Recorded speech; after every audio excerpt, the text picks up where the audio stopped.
Okay, so before I begin, I just want to say that this story is true. What I'm about to tell you really happened to me, and I'm not just saying so. This happened when I was a kid. We lived in a smaller house back then, and I shared a room with my elder sister. We had a bunk bed, and I slept on the bottom bunk. Or, at least I tried to. For no good reason, I was afraid to sleep there. My parents got tired of me crawling to sleep in their bed night after night, so they suggested that I sleep next to my sister in the top bunk.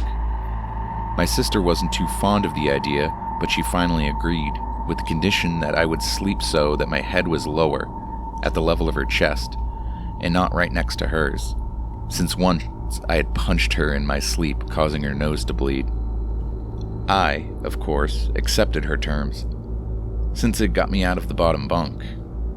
I slept next to her and everything seemed just fine. I no longer had nightmares and I felt safer next to my sis. But then one night, I just couldn't sleep. My sister, on the other hand, was smiling contently in her dreams. I listened to her steady heartbeat and watched as her chest rose with each inhale. I listened to the silent sounds of the night, when I saw something dark moving from the corner of my eye. Naturally, I turned to see what it was, but all I saw was the wooden edge of the bed. I thought it was nothing and turned back to my sister as she sifted in her sleep. But soon after I had turned away, I saw that movement again. I spun my head quickly to the direction, but again, I saw nothing. I got scared and moved closer to my sister. I shut my eyes tight and waited until sleep took over. The next morning, I woke to the absence of my sister. I peeked over the bedside before climbing the 3 steps down. I walked to the living room to find my sister watching TV and went to watch the kids' shows with her. I didn't mention that something I had seen moving next to the bed. I thought she would laugh or tell me it was nothing or call me a baby. The day went on like any other, but the later it got, the more uneasy I became. I found myself stretching the bedtime, but eventually our mother told us to go to sleep, and that was final. We brushed our teeth and went to bed. Our parents came and kissed us goodnight. My sister was fast asleep again. I clutched my blanket and hoped that the moving had been just my imagination, but it was there again. I was afraid of it, but I wanted to know what it was.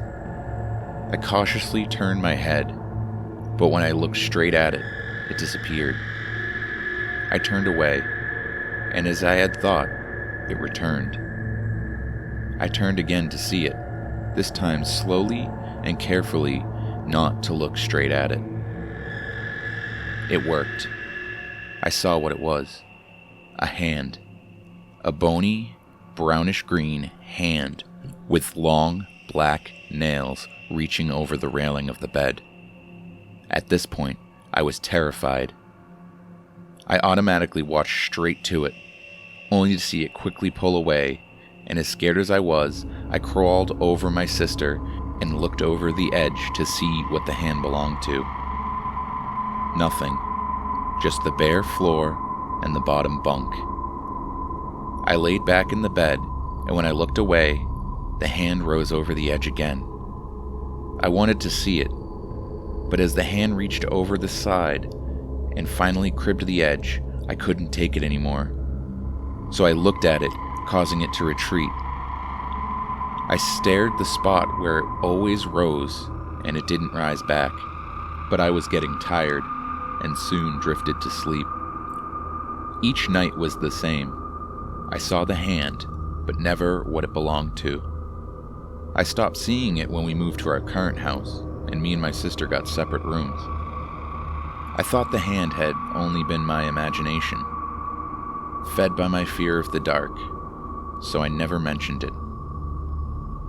It was a few years back that I was talking with my sister about our previous neighbors, a sweet old couple, when we started thinking about all of the things we remembered from that house.